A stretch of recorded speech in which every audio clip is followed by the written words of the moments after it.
Welcome to Lesson 6.9, Managing Third-Party Audits and Examinations. In your Candidate Information Bulletin, we are in the Security Assessment and Testing domain. We are in Key Area of Knowledge E, which is Conduct and Facilitate Internal and Third-Party Audits. Our topics are going to include audit engagements, types of audits, the audit process, audit opinions, audit standards and frameworks, including COBIT and SSAE 16, compliance examinations, and audit and examination response and reporting. This is the last lesson in this domain, and this one very much focuses on the external audit.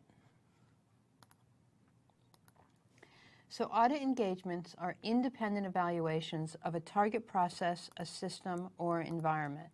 And I really want to stress independent, because when we do an audit should be independent of the target. Now, the auditor could be from an external organization or internal, but we're always ensuring that there's no conflict of interest in an audit. There are three types of audit engagements. We have an audit review, which is designed to provide limited assurance about an assertion. We have an audit examination, which is an evidence-based systemic process.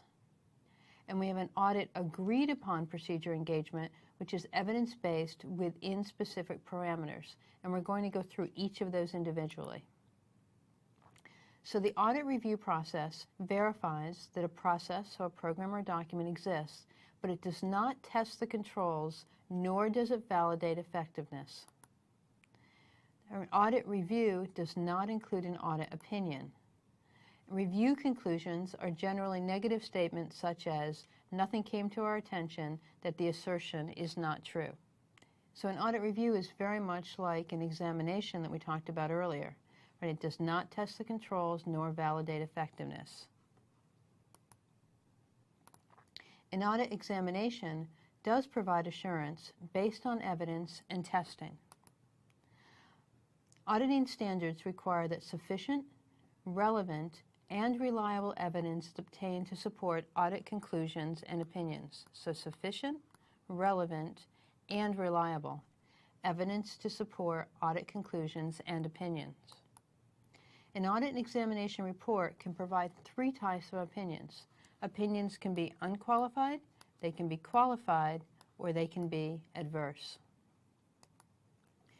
An audit examination can also include a disclaimer that the auditor was not able to render an opinion due to the named circumstances. The named circumstances could be that the evidence was incomplete, or that he or she wasn't given access to the appropriate information, or that there was a conflict in scope. So our audit examination opinion, again, can be stated as unqualified, qualified, or adverse. An unqualified opinion is issued when the auditor does not have any significant reservations. Unqualified is sometimes referred to as clean. A qualified opinion is issued when there are minor deviations or scope limitations. And an adverse opinion is issued when the target is not in conformance with the control objective, or when the evidence is misleading, or when the evidence is misstated. So we have unqualified, which is actually good, sometimes referred to as clean. We have qualified, which says it's all good except for a few minor deviations or scope limitations. And then we have an adverse opinion that says this is not good. In an agreed upon audit, the organization and the auditor agree on specific procedures that will be performed to obtain the evidence. This type of audit limits the auditor independence. So the audit report will include a disclaimer that does describe the limitations. There are three categories of information system security audits. Internal control audits include the evaluation of the design of the controls to address control objectives, verification that the controls are in place, and assessment of the operational effectiveness and efficiency of the controls. Operational auditing focuses on the efficiency and the effectiveness of the audit target, and compliance auditing compares the control environment to establish policies, standards, rules, or regulations. So there are widely used information security audit control standards and frameworks for both internal and operational auditing. And those include the ISACA COBIT 4.1, IT Controls and Assurance Objectives, specifically the process DS5, which ensures system security. The ISACA IT Assurance Framework, which is ITAF, ITAF Section 3630.7, Information Security Management, which does map back to COBIT. And then the AICPA Statement on Standards for Attestation Engagements, number 16, the SSA 16, which is formerly known as the SAS 70. So let's take a look at the COBIT DS domain. You can see what the various control objective categories are in an audit: management of IT security, the IT security plan, identity management, user account management, security testing, surveillance and monitoring, security incident detection, protection of security technology, cryptographic key management, malicious software prevention, detection and correction, network security, and exchange of sensitive data. Inside of each one of these categories are a number of control objectives that the auditor will use to conduct the audit. Just an SSA 16 version and type refresher. We did talk about an SSA 16 earlier. Remember that there are 3 versions of SSA 16s. There's a SOC 1, SOC 2, and SOC 3. A SOC 1 is a report of relevant controls and agreed upon scope. A SOC 2 is based on our CISSP and Web Trust principles, where the categories included security, availability, processing integrity, confidentiality, and privacy. The organization chooses the categories, but not the controls. And a SOC 3 was the same as a SOC 2, but didn't detail the testing performance, really designated for public distribution. Then we had 2 types. A Type 1, the audit was based on a limited sample at a specific point in time, and a Type 2, the audit was based upon evidence sampling over a period of time. In addition to independent audits, organizations may also be subject to compliance examinations. Compliance examinations are conducted when required by regulation, by statute, by court order, or to achieve or maintain a certification. Failure in a compliance examination can result in decertification, fines, or other penalties. So let's take a look at some of the various compliance exams and who the examiners are. The Federal Information Security Management Act, or FISMA, its target are federal agencies and contractors. The auditor or the examiner will be the Office of Inspector General, the OIG. GLBA, which covers financial institutions. The auditor examiner will come from the FDIC, the OCC, which is the Office of Control of Currency, FRB, the Federal Reserve Bank, NCUAs, the National Credit Union Agency, or state banking agencies. In the HIPAA and high-tech regulation, which cover health care, if there is an examination, it might be from the Department of Health and Human Services, the Office of Civil Rights, or state attorneys general.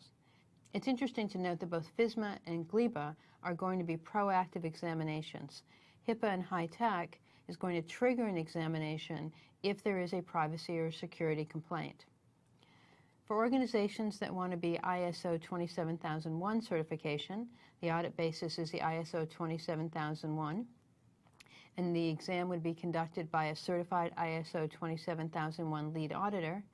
And for organizations that are required to comply with PCI DSS, that's the Payment Card Industry Data Security Standard, which is merchants and processors, depending upon their level, they may either self-certify or they may be subject to an examination by a certified PCI auditor known as a QSA. So these are all exams that relate to regulatory requirements, contractual obligations, or certifications. Whether an organization is subject to an audit or an examination, there still needs to be a defined reporting and response process. So audit and examination reports may include an opinion, detailed findings, related recommendations, and, as applicable, required next steps. So there needs to be a defined process, a reporting structure, and a workflow for evaluating the results, for responding to the findings, and for determining remediation activities. There should also be a defined reporting structure for both the audit or exam results and the follow-up plans. Now, frequently, auditors and examiners will expect to have direct access to executive management and to the board of directors to be able to provide. Frequently, auditors and examiners will expect to have direct and unfettered access to executive management and to the board of directors. And it's very common when an auditor or examiner is meeting the board of directors for the board to go into executive session. It's very common for when an auditor is meeting with the board of directors for the board to go into executive session to excuse management and have a direct conversation with the auditor or examiner. So that brings us to the end of lesson 6.9. Let's go through a review. We talked about audit engagements, the types of audits, the audit process, the types of audit opinions. We said we could have a qualified and unqualified and an adverse opinion. We took a look briefly at some audit standards and frameworks, including COBIT and an SSAE 16. We discussed compliance examinations and who the compliance examiners might be, and audit and examination reporting and response requirements.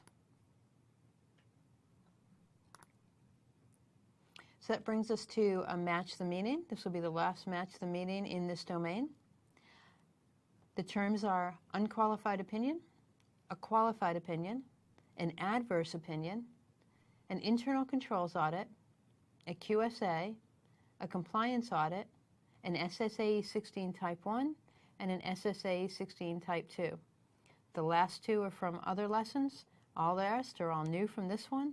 So take your time, think through them, match the meaning, put me on pause, and you're ready, come on back and we'll go through them together. All right, let's go through our lesson 6.9 terms. An unqualified opinion is without reservation. A qualified opinion has minor deviations or scope limitations. An adverse opinion, not good, not in conformance with objectives.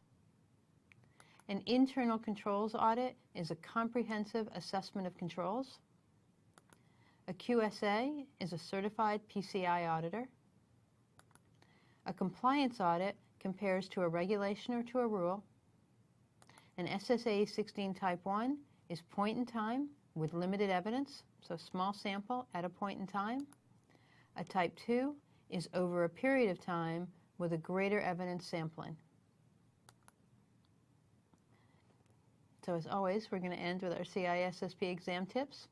First and foremost, auditors must be independent of the target environment and have no conflict of interest. Reminder that our SSAE 16 categories are selected by the contracting organization, but they can't choose the controls, and that there should always be a defined process for responding to findings and for reporting to management. So thanks for joining me for this lesson, and I look forward to having you join me in our lesson review.